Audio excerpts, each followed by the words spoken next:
Hey everybody, CohhCarnage here with another quick base tour, this time in a phenomenal game called Abiotic Factor. If you have not heard of this game, I have a thoughts video up.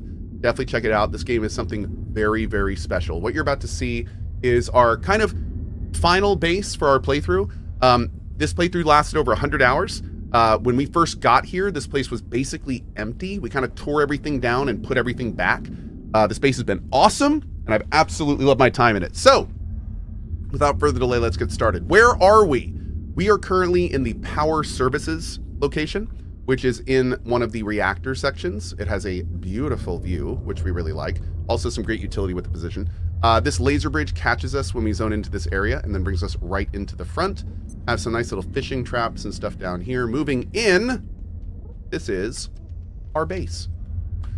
So to start with, we've got kind of like our bedroom area. This is also pretty much all the armor sets that we use throughout the game. What's really nice about this game is sometimes you go back and use armor sets for specific effects, even if you have a better armor set.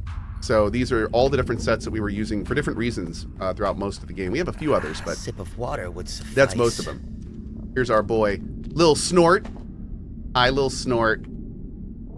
Who's a good boy? Oh, Lil Snort's so good.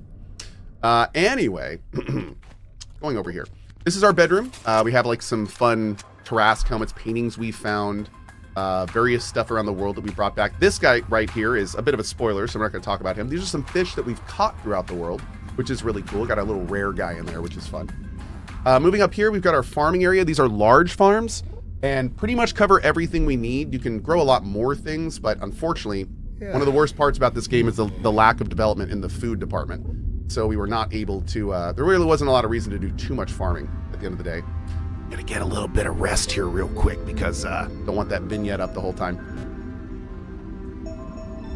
No, I didn't end up catching the other guy because you have to have a specific event going on, and we didn't have that happen when I had my trap set up. So, all right, as our base tour continues, as we move into the main area here, this is all the little bobbleheads we have found throughout the game, which is pretty awesome. All sorts of little fun events and little bobbleheads you can find in secret areas.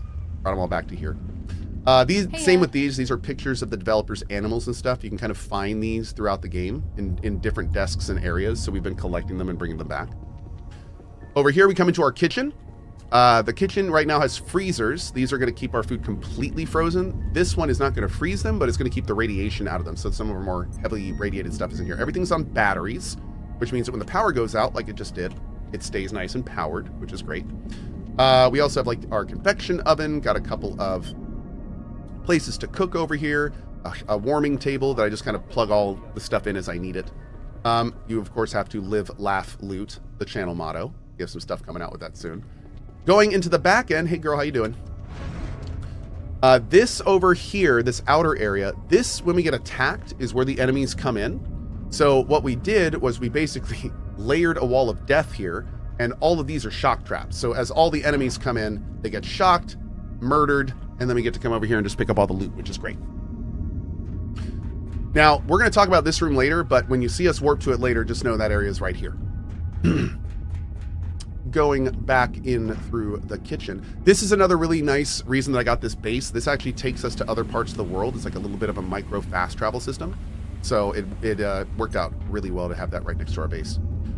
These we ended up not using. We could have put some fun stuff in here, but I didn't really like having the doors open moving through here, so didn't really do much with it. Next we have our bathroom. Now if you're anything like me, when you use the bathroom, you want it to be and feel like a little holiday. That's exactly what we did. So you can use the bathroom, which is a laser toilet, for the record. Take yourself a little shower. Very nice. Awesome. All right. Moving into our next section. This was all various artworks we found around the world. These walls were empty when we got here, including the floor, nothing there. So put all sorts of fun stuff over there.